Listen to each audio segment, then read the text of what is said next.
Cut the dang music. Yeah, we're just gonna cut it. What's up, everybody? Hope you're great.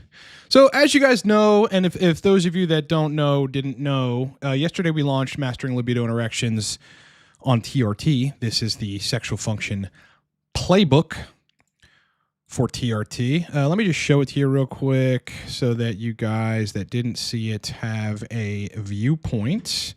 And I will make this a little bigger. Okay, so homepage of livecortex.com, just all the way on the left is Mastering Libido and Erections on TRT, the functional playbook for dialing in sexual function. This is, look, we've got a SIP course, we've got a cream course, but I put everything together on this course. It is a PDF, right? It's not a course, not a video course. It's a straight PDF of functional protocols for dialing in everything. Long esters, prop, cream, exogenous DHT, a whole breakdown on exogenous DHT, perfecting the DHT-E2 axis. We do go over the major problem with why people can't dial in. It is largely the bullshit on the internet. Hybrid protocols, and then again, restoring erections and dialing in forever. What this is the playbook. Like if you got on TRT and had an instructional manual, right, from someone who's been working with guys for 7 years on dialing in, specifically sexual function. I mean, that's all I do. Then you could just dial in, right? You have the frameworks, you have the adjustment strategy. It's all there. So that just launched. It's 20% off. There's a code in the description for 20% off of it. So you guys can go snag it. It's the most comprehensive strategy-based product on dialing in TRT for libido and erections that I've ever put out. As you see on the cover, it's got everything. We go through every single thing. It's loaded with decision trees. So it's got decision trees to show you, like specifically on long esters, like how exactly to dial them in. If this doesn't work, do this. If that doesn't work, do this. If that doesn't work, do this. Hybrids, do this. That's all in there. And again, this is 7 years of experience on TRT coaching infused into this playbook. So you can go get it at livecortex.com. It is officially live right now. Okay. So let me bring myself back up here and let's talk about a couple things. So number one thing to talk about, hold on, let me fix my screen here, is cream and erections. Okay, so why cream fixes erections for people that are on TRT?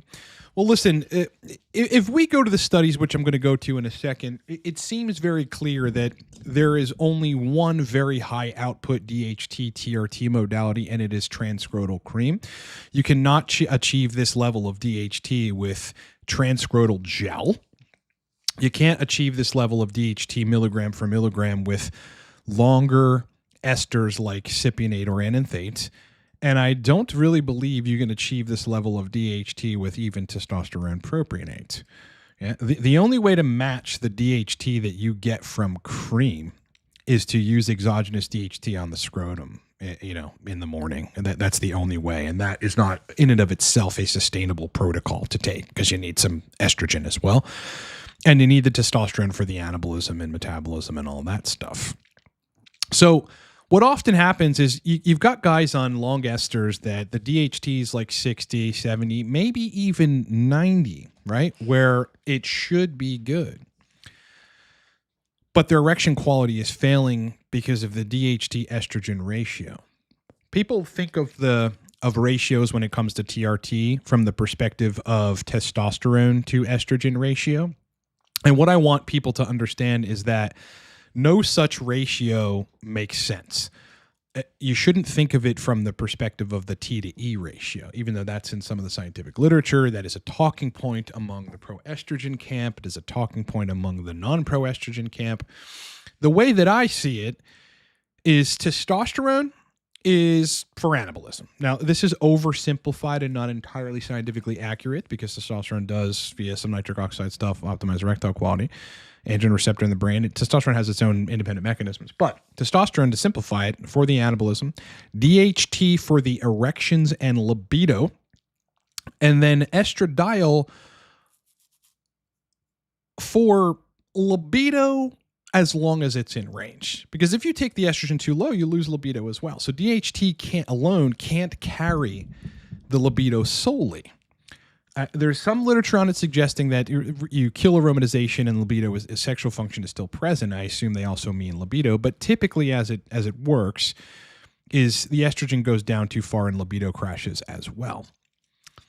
So going back to the ratio, you need to think of these things as a DHT to E2 ratio. And on testosterone cream, if you had 90 on cypionate and in-range estradiol, but things weren't quite great, you go to 120, 130, 200 DHT, and then you've got your in-range estradiol, maybe even slightly higher, because with a lot more DHT, you can tolerate a little bit more estradiol.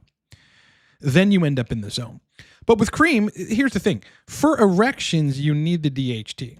So with cream, assuming you've worked your protocol to be correct for you, it is nearly impossible, if not impossible, to not have good erection quality.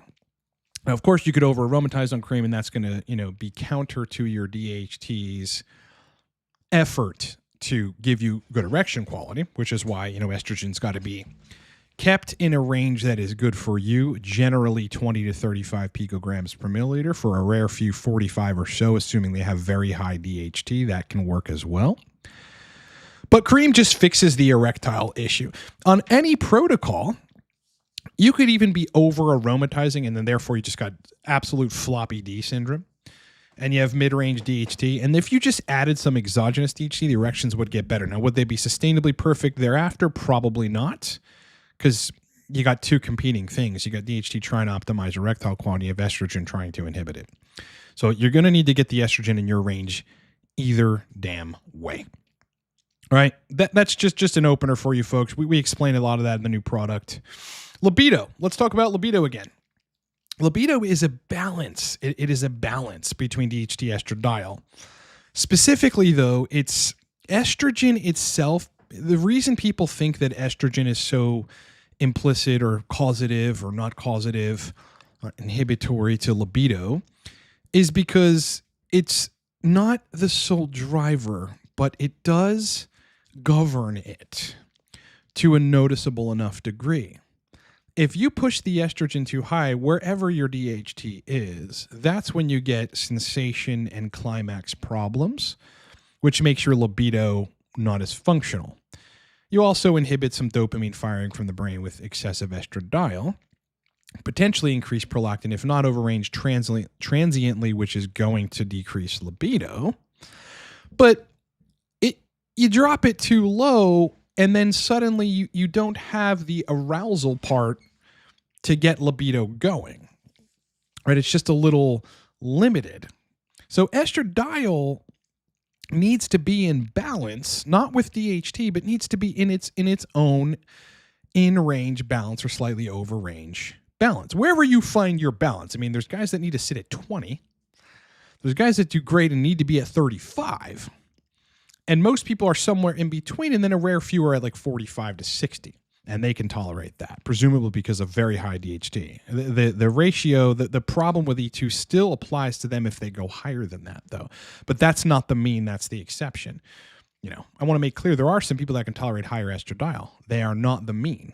They are the exception. And we absolutely have fucking no idea what's happening at the tissue level regarding the DHT saturation, which may or may not be inhibiting aromatization or blocking estrogen gene expression. So it's like the serum doesn't even really matter all that much in those cases. Anyway, that's pretty much it. I guess what I'll do is I will bring, let's get the questions here in a sec. I'm going to bring the cover to the product in so that we can keep that on the screen. This is newly launched, so you guys can go get that now, livecortex.com. You can use the 20% off coupon in the comments section to save some money. And let's get to some questions. Brothers. All right, Rick Diaz. So, usually a dose of an AI 24 hours after injection if E2 is too high. But how would you time that with cream if the DHT in cream isn't providing enough relief? I actually aromatize more in cream than injections. Well, I think you should be careful with that statement, because what you're actually saying is that you aromatize on the dose you're doing right now more than the dose of injections. That is an important distinction that you have to make sure if you're commenting publicly that other people know too. So what is the concentration? I would wager it is probably 200 milligram concentration, which is entirely too high typically for people that are trying not to over aromatize. So, but what you're saying is, how do you dose an AI with cream? That's a tricky one. And your best solution there, if you're trying to do that, number one is to get lower concentration cream and land estrogen in range. Land it at 20, better yet, and then inject 40 milligrams of cypionate once a week, and then it goes up to 30, and you get more DHT, and you find the balance of everything. You get a nice peak trough, and you dial in that way. The other way, if you can't do that, the only way that you wouldn't be able to do that would be you land on both extremes at peak and trough. So at peak, you're very high, and at trough, you're extremely low. That is an anomalous few that happens to, and it's an unfortunate pharmacokinetic profile of transscrotal cream for those individuals. But say it's the case that you can't do that, and you are one of those people, you'd really be looking at like 0.06 of an anastrozole once every 5 to 7 days. Yeah. This also depends on precisely where in the serum your estrogen is. So I would need to know that, bro. What's up, brother? It was norm that UGLs made cream, but I feel like there's a market, but I could be wrong. I'm not sure the way you phrase that confuses me a little bit. UGLs do not make cream. However, testosterone, because this is a compounded product, like it's made in a compounding pharmacy, and there are compounding operations that make DHT oil in the UGLs. But you can't find cream on source list as an example because I haven't vetted. There is one source, but I haven't vetted it. I haven't used it, and I don't really trust it yet because I'd rather use it myself, and I'm not, and then use it with clients. But I'm not interested in doing that at the moment. So there is a source out there for cream. It's 100 milligram cream, but it is not vetted. So I can't, out of good faith, put that on the source list. Fantasy Fabio, what a name, dude. You've been talking about Arimidex more often than Aromacin. Has Arimidex become your favorite AI? No, they're different in different ways, man. You know, again, it's just Arimidex is, it's a little faster to dial in. Yeah, because it just, the effects you get from it are rather quick. So if you're controlled in it, meaning you don't dose it more than once a week, you do that, you wait a couple weeks, you run the estradiol each week and see where it's going, both on the peak of Arimidex, which would be about 48 hours, and then on the trough, which is like day 5 or so. Still have a little bit of Arimidex in the system at that point. And you get a gauge for exactly how much a low dose of Arimidex is reducing your estradiol. Whereas it's easier to dial in that way. Whereas with Aromacin, it works slower, but it seems to work longer. You know, you don't rebound as quickly because for sufficient rebound to take place, you have to birth new aromatase enzymes because it's suicidal. It kills them. It binds to them in a way which they functionally impair, and then they just get recycled out of the system. You've got to make new aromatase enzymes. So it can take longer. At the same time, the reduction in estradiol when using Aromacin is usually not as much of a hammer as it is with Arimidex. It's more like a scalpel, if you will. It's just slower. So people can prolong their time to dial in using Aromacin because it fucking takes a while to recognize where you're at, and for the aromatase enzymes to come back. People are too quick to change things. You really want to be dosing Aromacin like once every 10 days and just monitoring, except that you're not dialing in right now, and get data. You know, sometimes dialing in TRT is being patient and collecting data in the meantime. Lots of data. Brun 757. What's up, brother? If your lifestyle is on point, you shouldn't need TRT. That's not true. No. Why would you make a statement like that? I was on TRT for 15 plus years, got off and changed my lifestyle. My testosterone fluctuated. Okay. So what you're saying is that your N equals 1. You know what an N equals 1 is? It is your individual anecdotal. You're implying that your individual anecdotal applies to 3.5 billion men. Hold on 1 second, boys.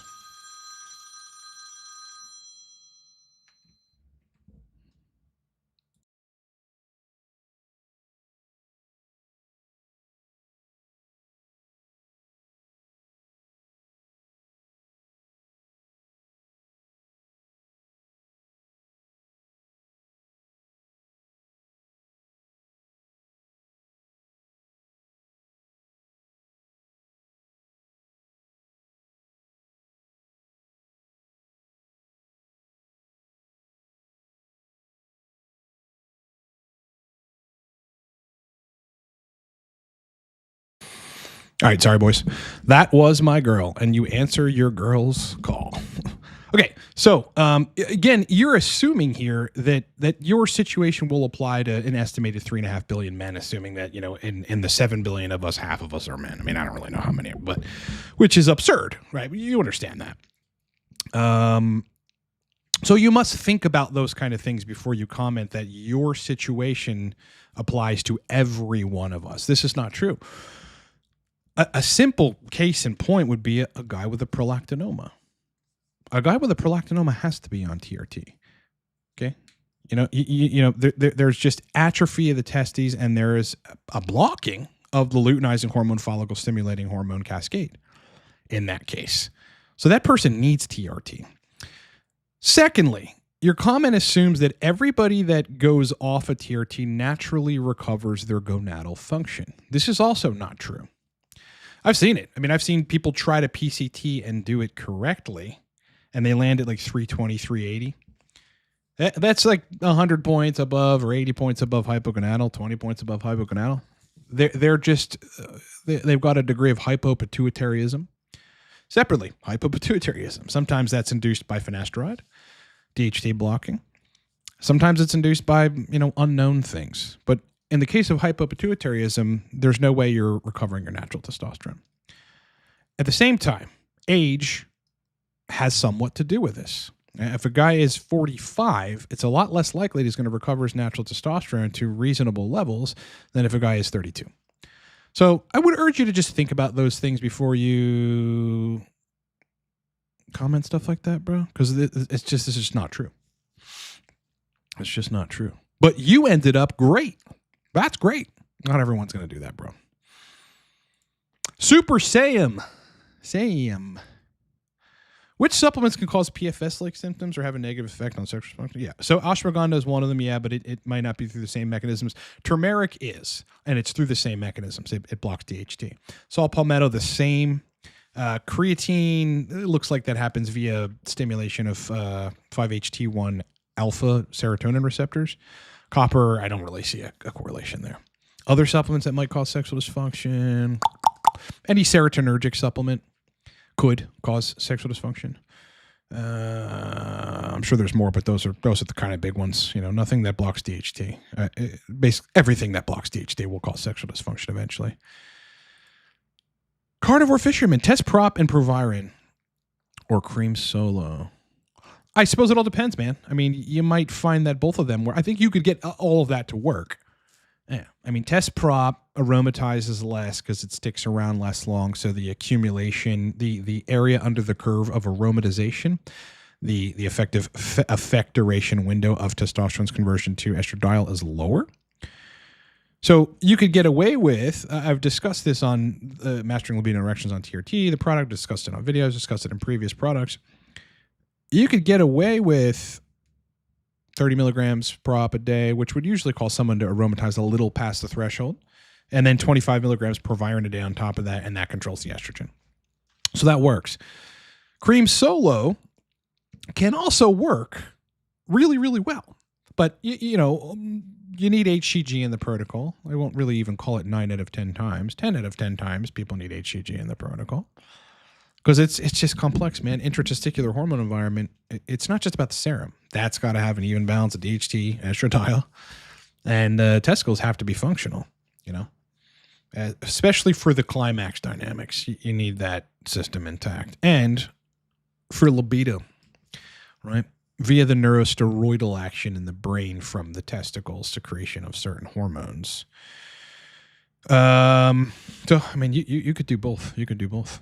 And if you find it's hard to dial in on cream, it is nuanced. Sometimes you need a little on the forearm or shoulders and a little on the scrotum, because DHT dominance, which would inhibit estradiol at the tissues, is also not good for sexual function. You need a balance of everything. In my current hybrid protocol, if I was using enanthate instead of cypionate, would you still inject it every 7 days? I'd probably inject it every 5.5 days. Yeah, because like according to the pharmacokinetic data, as well as the breakdown that the guys did on Vigorous Steve's channel on this, they actually studied it a lot further than what we're seeing in the literature. It peaks quicker, troughs sooner, and gives you a little more testosterone compared to cypionate. But the peak and trough sooner would, for me, necessitate a little bit tighter of an injection window. Yeah. When I was using 20% DHT gel, what amount of testosterone were you using alongside of it? Well, many different kinds. I had been running sports TRT at 300 milligrams, and at that point was working down from a cycle and wanted to stop using the AI that I was taking to manage it during the cycle. And that got the erection quality with 7 milligrams of DHT a day on the scrotum back and fully functional, but my libido was still like a little off. And that's because the serum estrogen was actually too high, and a number of different potential other contributing factors. A starting dose for cream would be 100 milligrams every day. Yeah, all on the scrotum first. Keep HCG, have HCG at least 100 IU a day, and then, understand what you're doing so you can adjust it. What is my opinion on cypionate versus enanthate? Enanthate, this is essentially what I'm referring to. It does perform better at raising tests. Yeah. And I didn't know that it showed less aromatization, but that would make sense. Again, anything that's in and out quicker is going to reduce the area under the curve of aromatization. Because on the trough, especially on the deep part of the trough, you're aromatizing a lot less. You're aromatizing the most at peak.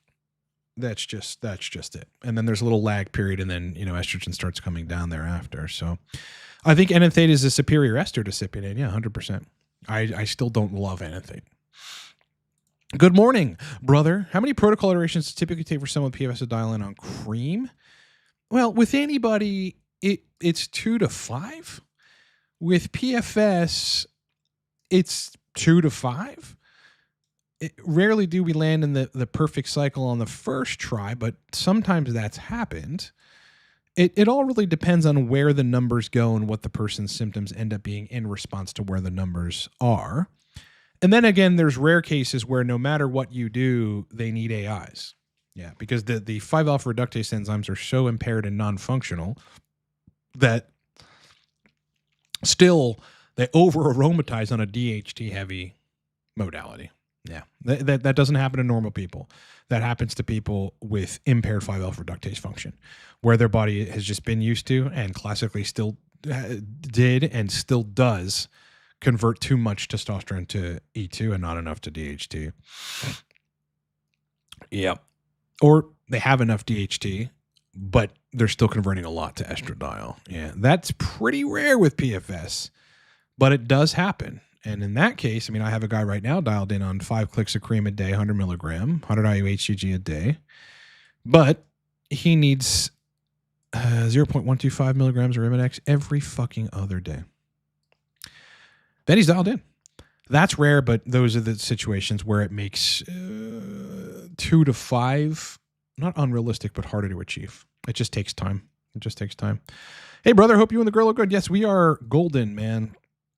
What did we do last night? We ate coconut shrimp for dinner with rice and a mixed vegetable medley with some Texas toast.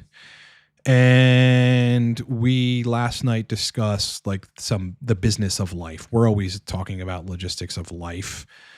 I think it's good for partners to do that. Their individual situations and their situation together. Today, we're going to probably go to the city in Pittsburgh later on and have some dinner, walk around. It's like 55 degrees today, so it's a touch of spring. So we're going to try to take advantage of that and get some exercise. And that's all. Okay. In my current hybrid protocol, cream plus cypionate, you replace testosterone cypionate with testosterone propionate. Would you inject twice a week? I would inject like 10 milligrams every other day or every third day. Yeah, because it serves the purpose of doing what I want the cypionate to do, which is take E2 from like 20 to 27 and get a little more DHT and kind of balance things out, give me a little more anabolism. It does that quicker because how quick it peaks. So it's a different dose strategy and a different frequency as well. Couldn't do it once a week because it'd be out in 3 days. Yeah. Would you advise any adjustments? 30 milligrams test prop, 500 IU HCG 3 times a week. I don't know. I don't know where I don't know because I don't know where your estrogen's coming. You can't ask me a question about like what I would do if I have no idea if you have symptoms or don't have symptoms. Not dialed in fully. Okay, you may be specified here. I try lowering the dose of HCG gradually to only 100 IU daily. I would need your bloods, man. I would need your bloods. I would need a more of a deep fact finding with you to try to figure out what is going on. Lowering the HCG didn't help. But you don't know. We don't know what's going on. What does not dialed in fully mean? Libido is not there. It's half there. Erections, where are they? I need way more information, bro. Who is pregnenolone supplement recommended for? Nobody. Nobody on TRT, in my opinion. It's not going to help you. If anything, makes you make more progesterone, blocks DHT to some extent, and will cause erectile dysfunction. I think there are other ways. Other people typically tend to use it to decrease anxiety on TRT. There are other ways to do that. You shouldn't be taking pregnenolone for that. Better way to dose Proviron really depends on where it's taking estrogen and how it's working for you. 12.5 is a good split, but again, you'll have to see. You'll have to see. There is no better way. It's dependent on what's happening in your body in response to either 25 milligrams in the morning or 12 and 12. There is no better way. You're oversimplifying it, and that means you're lacking nuance for yourself, and that's not good, brother. You need to understand that there's pristine detail in all of these situations. That's where I live, in the details, and you've got to live there too. The answer is no one knows. Depends on what your body does with both of those options. Rick Diaz, in general, what difference do you see with sub-Q versus intramuscular? Sub-Q tends to make people aromatize more to estradiol. It also tends to reduce the rapidity with which they get usually not enough DHT. So it's like it tends to take the person, it tends to skew the DHT E2 ratio, in other words. The interesting thing about it, though, because it's a lot of tests consistently, is people feel amazing on it. You'll see that all the time. People will back me up in the comment section. If there are any people here, they'll back me up literally down the line. But you can find that on the rest of the comments and in the thread. Sub-Q will make them feel amazing, but their dick won't work. With intramuscular injection at the same dose, you're going to get bigger peaks and lower troughs. And so you don't aromatize consistently on IM. IM is like on cypionate, a way to get somewhat of a peak and trough. It's not significant, but it's better than sub-Q. I'm not a fan of subcutaneous injections at all. I'm just not. I don't see them working out often. They do. They can. So just to be clear for the white knights in the comment section that go, I do sub-Q and it works. I know. Some people can. Generally, though, the trend is that is inferior to intramuscular injection. And if you think about the distribution of testosterone in blood vessel-rich tissue, it is objectively inferior to intramuscular. Sub-Q is. Increasing SHBG, maybe take some thyroid hormones or increase estradiol would be the only way. Both of which come with consequences that you have got to manage. Can you share current protocol? Yeah, it's basically the same. I interchange between 3 and 2, 2 and 3. So that's forearm scrotum of 100 milligram cream per day. And there, like, I keep the estrogen in the right balance. I am extremely sensitive to changes in, like, I can get too DHT centric and that will show via hair loss. And it will mute libido a little bit. So that's got to be carefully managed. And then it's 40 milligrams cypionate once a week. Yeah, I might try to experiment with doing 20 milligrams cypionate every 3.5 days. to try to keep that even more even. The only problem with my current protocols on day 6, libido drops probably 25, 30%, but that's tolerable because day 7 is injection day and it's right back. Erections are great throughout. Nocturnals are good. 5 to 7 days of the week. It really all depends. Erections for sex are perfect. Sounds like a lot of work. Change your lifestyle and stay natural. Okay, bro. Sounds good, man. You can be nat all you want, dude. I'm having fun with ragers and killer libido and going to the gym 7 days a week and being a fucking animal, executing 13 hours of productivity every day. Oh, it's your choice, bro. Can nightly zinc pick and eliminate maybe 20 to 25? Do anything to help? Yeah. Zinc is pretty powerful for this.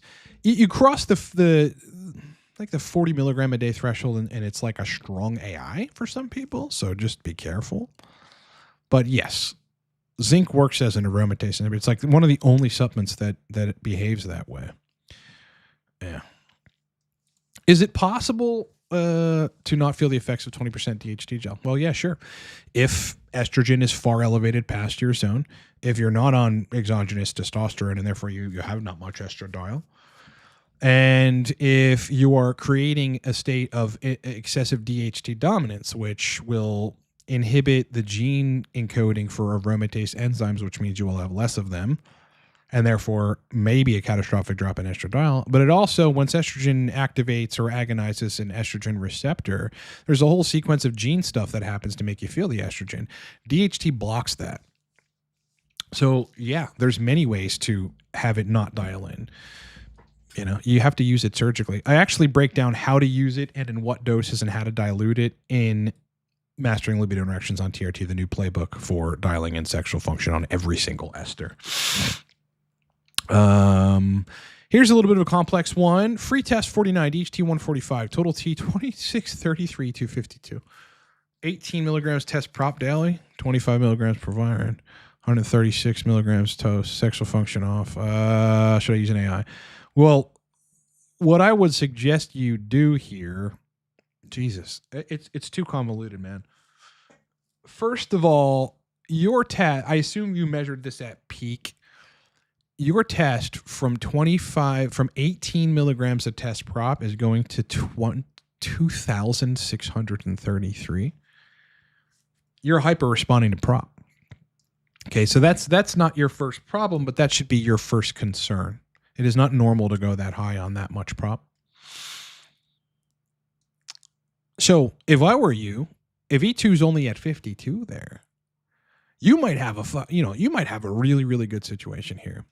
Reduce that dose to 13 milligrams a day. Do nothing for 2 weeks. Measure the E2 at peak again, and it might be 30, and then you're going to be dialed in. That's the only thing I'd do. I'd keep the proviron in there. It's fine. I'd reduce the dose to 13 milligrams a day. That's about, 90-something milligrams a week from 136. I mean, you could do it in smaller increments. You could reduce the dose to 15 milligrams a day. Let your body stabilize on that and then go run the bloods. The E2 is probably going to be a little high judging by where your E2 is going on 18. But somewhere in the 13 to 15 milligram range is probably going to do you best. I would not take an AI because you have room to go down in total test here. You don't want to complicate the protocol. You don't want to induce a temporary state of joint pain or libido loss or, otherwise by taking an AI. If you can avoid aromatase inhibitors, you should. If you can't, you have to dial them in. When do I recommend a hybrid and which combinations tend to work best? I recommend hybrids when you can't tolerate aromatase inhibitors or DHT derivatives. So therefore, you've got a low dose test or medium low dose test to get estrogen in the 20s or low 30s. But in that state, you're lacking DHT. Like you just don't have enough of it. So in that case, like a pump, if that's cypionate doing that, a pump of cream on the scrotum, 100 milligrams, usually solves that problem. The other case in which a hybrid protocol makes sense, hybrid protocols make sense in a variety of different contexts, but it's largely giving yourself a little bit of a superficial peak and trough. You land your regular base testosterone where estrogen is at 20, and then you use a small infusion of a hybrid to move it up 7 to 10 points, after which it comes back down. And within that window, you feel fucking phenomenal, right? You don't have an estrogen deficiency. You don't have a DHT deficiency. You don't have any kind of deficiency. Some people do better when E2 is rising, assuming they have enough DHT and that E2 doesn't cross a threshold. When it's rising from 20 to 27, sorry, I absolutely pulled something at the gym yesterday. When it's rising from 20 to 27, that's a great time for people, as long as it doesn't go over 30. Combinations that work best are in Mastering Libido and Erections, but generally it is cypionate cream, it is cream cypionate, and it is cypionate prop, and it is cream prop. Yeah, those are the. You can make all of those work. God, this thing is really bothering me. And I'm still gonna go to the gym. But I'm gonna need my. I'm gonna have to have my girlfriend like elbow this out of me. Ow. What did I do yesterday? Oh, bench. 230, 240 or something bench yesterday. That's why it fucking hurts. Gotta check my form, brothers. So someone consider pregnantal if DHT is always in the 200. It breaks. T is the engine. I'm not sure what Dave is referring to there. The studies show us that it's a gamble to take a 5-alpha reductase inhibitor as well as take testosterone. They actually show us that you still get sexual dysfunction. You can't revive castration. Let me make sure. 21. Hold on one sec, guys.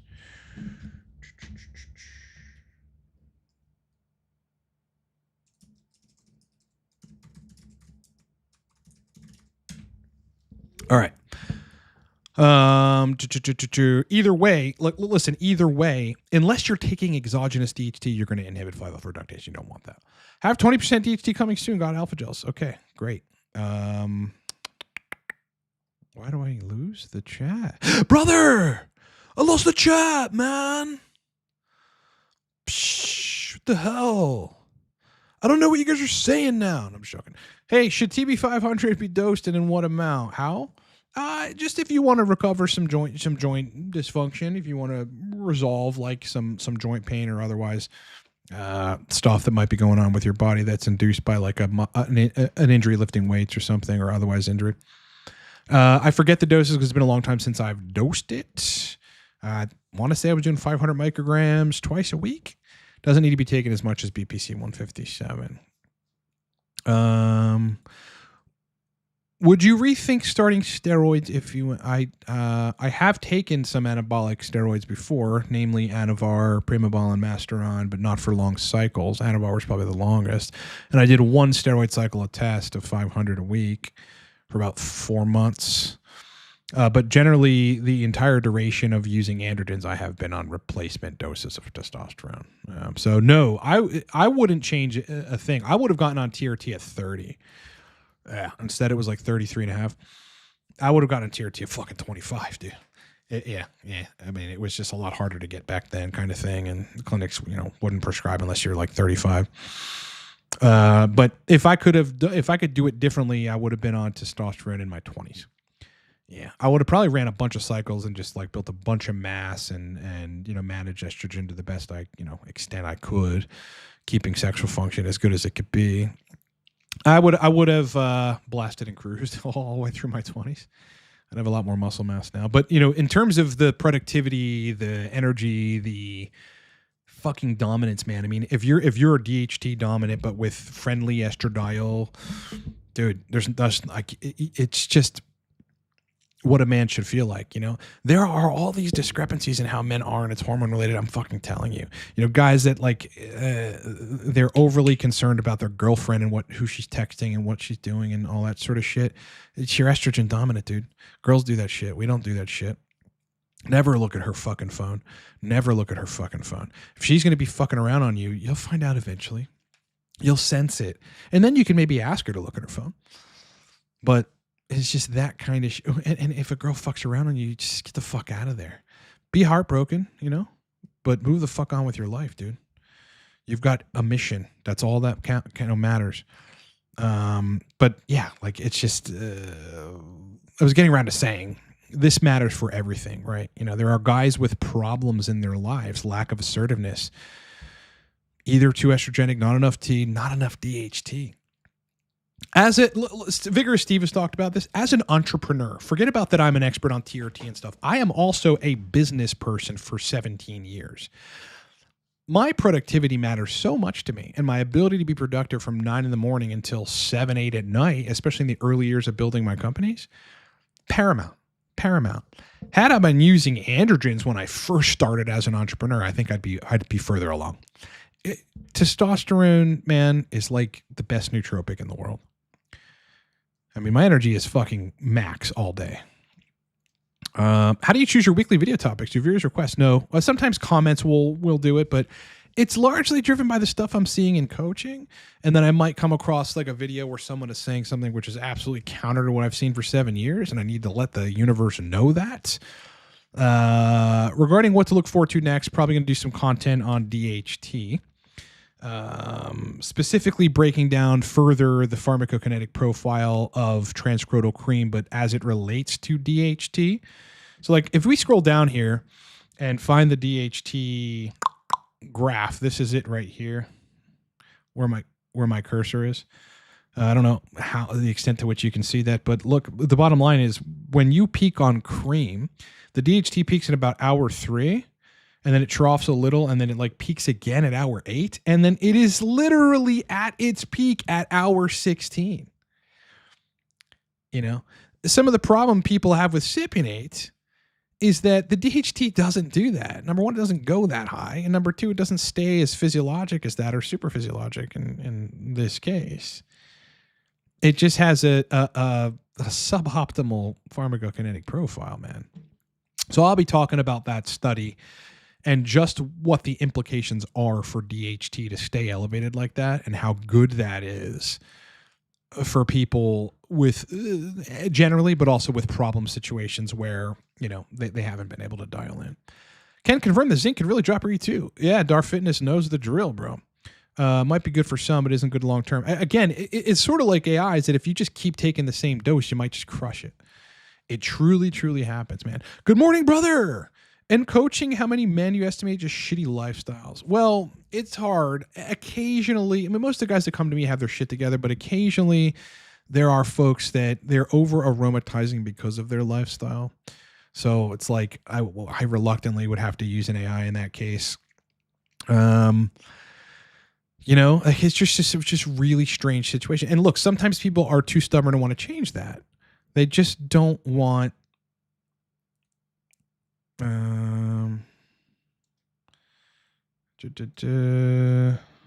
Okay, let me fix this here. Oh, I should. You just need to make sure someone the package in the event that no one will be available. Oh, okay.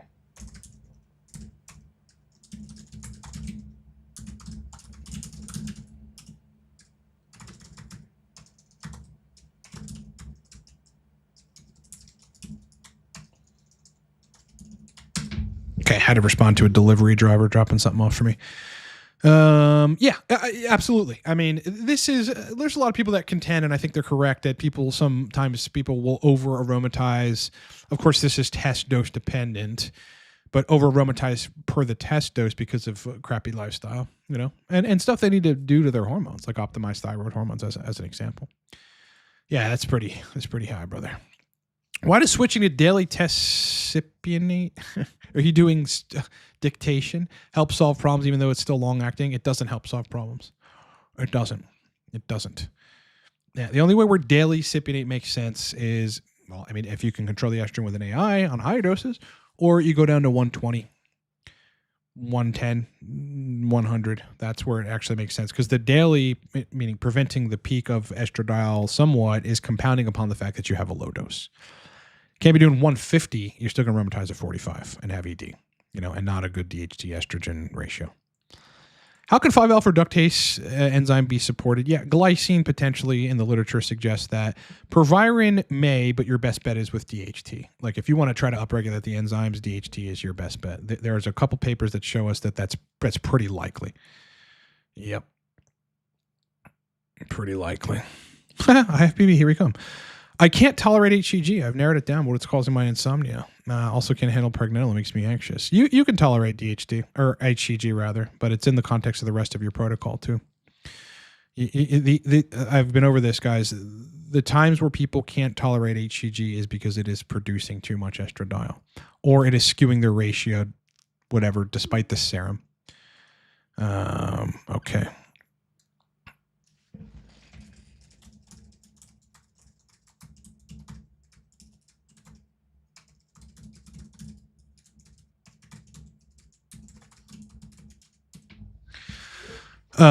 Also can't handle pregnetyl. Yeah, I mean, honestly, you've got to get the estrogen in the right place. Now, there are a rare few folks that HCG tends to just cause some sort of weird response. It is immunogenic to some extent. You might have long COVID or you took the you-know-what. These are variables, but generally everybody can tolerate HCG. You just got to dial in the rest of the protocol. We always hear about E2 and DHT. Is there sweet spot for free T? Not really. Not really. Yeah, I don't think you want it substantially over range. Unless you're going to control estrogen, because that's just going to cause free estradiol to be pretty high. Have you ever had any clients who are on androgen deprivation therapy? No. Have I? No. I mean, that would be difficult to resolve. I mean, I've read the literature on this though. The literature is, I mean, I think they're approaching it ineffectively, but they are using like vacuum pumps, penis pumps to try to restore erectile function, as well as like PD5 inhibitors, but androgens are the real problem that they need to get in check. Yeah, I would go to, I'd go to 13 first, not quite 10. That's a pretty big drop. You don't want to shock the system. Might end up too low. Test cream for my clinic is 0.25 milligrams per pump. I need 4 pumps to get 100 milligrams. Yeah, but 25 milligrams per pump. That's right. I do 20 milligrams test prop a day plus 3 pumps. Is the cream too low of a dosage? No, that's fine. 25 milligrams a day is what I'm dosing. That's 100 milligram per milliliter cream. Yep, that's good stuff. That is good stuff. That's where you want to be. Best coach, bro. Thank you. Thank you for commenting that, my brother. I appreciate it, man. Do you often have clients who report blurred vision symptoms? And in your experience, what can be the reason? No, never. No, that is something that's happening with you, man. On testosterone, you mean? No.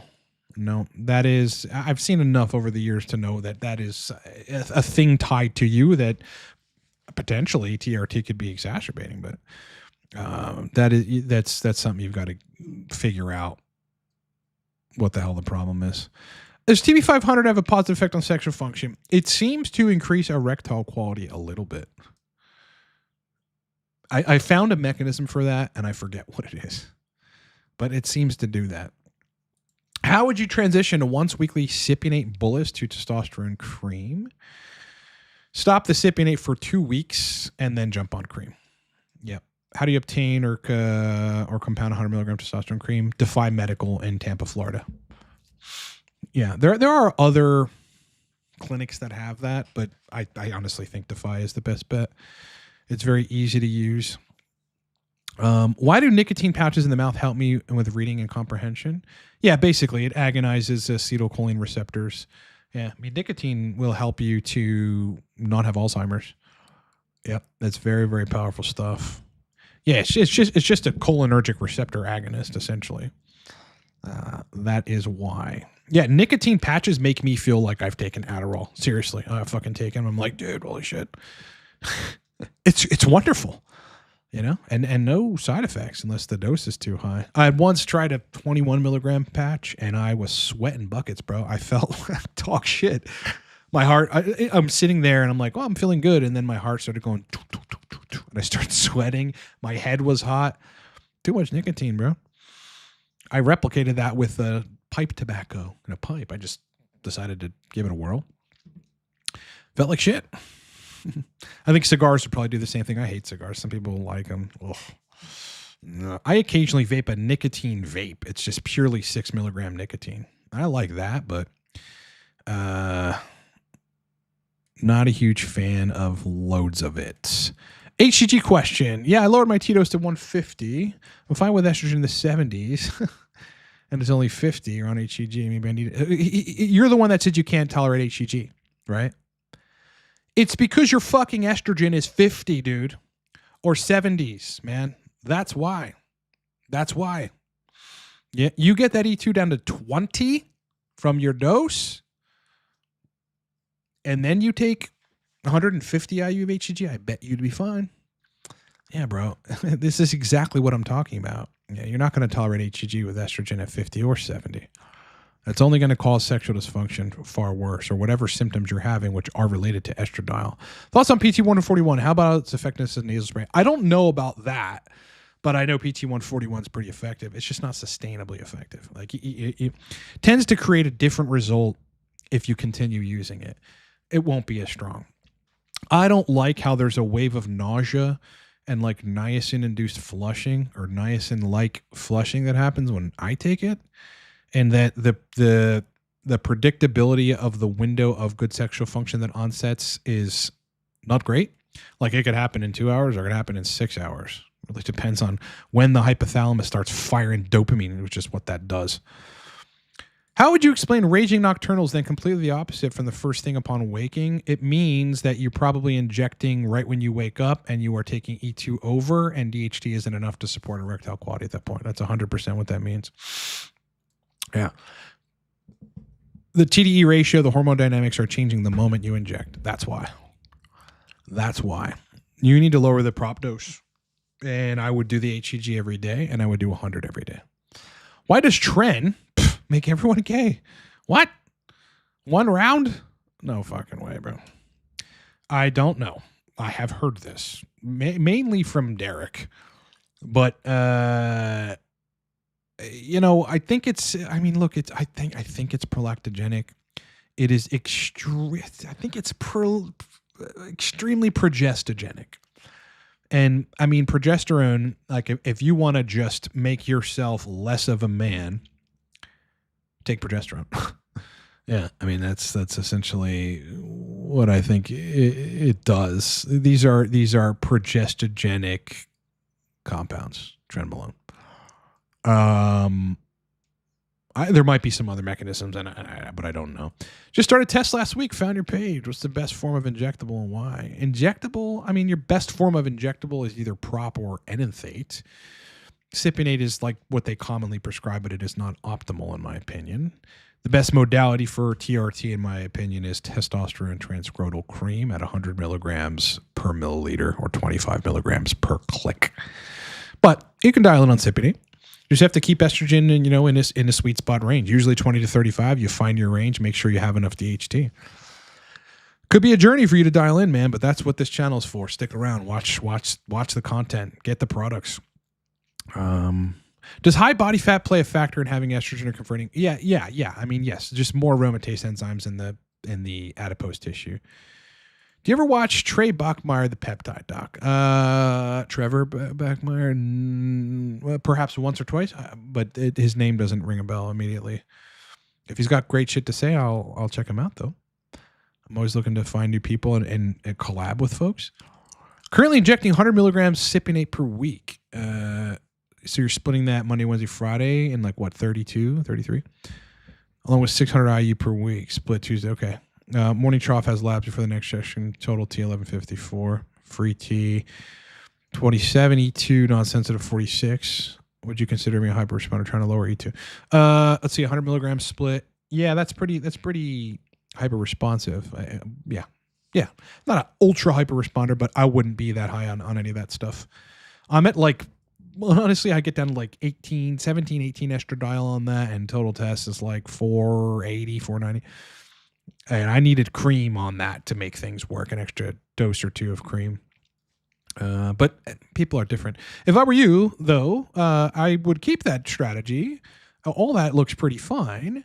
And I would reduce the dose to 80 milligrams a week. So you just do, what are that, 20, 40, 60, or what is it, 24, 24, 24, however that works. And you just need to get E2 down to, 35, 30 or something. I think you'll have a lot better of a time. What do you think of magnesium and taurine experience? Yeah, magnesium has historically helped me to digest food better. If I ever had indigestion, it pulls water into the intestines to facilitate motility, gut motility, or the transit time of the stuff through your small intestine to digest it and absorb your vitamins and minerals. I have, in many cases of like troubling times in my life, taken magnesium baths, Epsom salt baths, right? It's a very particular type of magnesium, which is highly absorbable. And that shit would like relax me in minutes. So I'd fill up a bathtub, pour a bunch of Epsom salt in it, which is just magnesium. And I'd get in there, and not only would my muscles relax, but my brain would chill the hell out, and I would feel really good. Hey man, curious. I took THT gel solo. Yeah, I wouldn't really do that. I was a PFS guy and applied down there. Is that not sensible at all? LH, FSH, and testosterone, everything came back, has came back after a year. Well, that's wonderful. That means it seemed to have helped you. Generally, if you have PFS, you want to be on testosterone too. Generally. Yeah, I mean, all DHT is going to do, DHT is going to help with erection quality and stuff, but it's just, you're not replacing the whole hormone picture. Typically, you need to replace the whole hormone picture. Test, estradiol, DHT, functional testicles. Whoops. That is what you commonly need, my brother. Good day, bro. Thoughts on methylene blue? And I don't have a whole lot of experience with it. I mean, there's some, the thing that freaks me out a little bit about it is that there's not substantial, but some degree of like nitric oxide bothering. I don't know if it's like blocking nitric oxide synthase, or if it is just somehow lowering the net quantity of NO. But it has that ability, so I don't really love that. It seems to be pretty potent for brain function. But if there are any negatives associated with certain things, especially ones which may be a little creepy, like the reduction of nitric oxide, I usually don't fuck with them. Is HMB legit? I don't know what that is. HMB? Not in my wheelhouse of specialties, brother. Ha! It's not. So I don't know, in other words. Know what I mean, brother? Boys, Mastering Libido and Erections on TRT, the sexual function playbook, the actual blueprint has officially launched. Look at that cover. It's because we break down all the esters, right? How to dial them in. Full decision trees, right up there for the esters. I mean, breaking it down, including how to use hybrid protocols with cypionate. Whole decision tree on that. My whole time of experience doing specifically libido and erection coaching on TRT infused into this playbook. It is live. It's up there, livecortex.com. And I just started a new product, and it's going to be using hybrid protocols on TRT for stellar erections and youthful libido. Hybrids, a product strictly on hybrids, launching in the next 3 to 4 weeks. Anyway, this is out now. It just launched. It is the most comprehensive product I've ever created. Go get it at livecortex.com. I've got a coupon code in the description. Also, coaching is 30% off right now, 3 and 6 months. If you need to book me, now's the time. Because once that goes away, it's going back to full price. Ferritin will drop on TRT only if you are getting blood, if you're doing blood. Why can't I think right now? You're going to do phlebotomies, like you're getting blood, large volumes of blood that you're donating in order to lower hematocrit. That tends to kill ferritin or reduce it, some substantial amount. Yeah, brother. All right, boys, I'm going to end the stream. Looks like the questions are getting scant. Super cool. All good. I'm going to go hit the gym and do some maintenance of my house. And I hope you guys enjoy the rest of your weekend, dude. I'm going to try to enjoy the weekend and just kind of take a chill pill. Get my brain out of functional work mode, which is nearly impossible to do, but, you know, having a good girlfriend helps. And I'll be back on Monday with content. Again, Mastering Libido and Erections on TRT, the sexual function playbook for every ester, including hybrids, including exogenous DHT, is officially live and launched. You can download it instantly at livecortex.com, and it's yours forever. Otherwise, I got nothing else. Brothers, I got nothing. All right? I wish I did. But I'm all out. I'm fresh out of stuff. No, I'm just joking. You guys just aren't asking questions. So, hey, I mean, we could do it for two hours if the questions are, you know, consistent. Then we could just sit here all day, bro. I'll sit here till 10 p.m. tonight, man. I could do that. I don't need food. All right, boys. I'll talk to you on Monday. Peace. Later.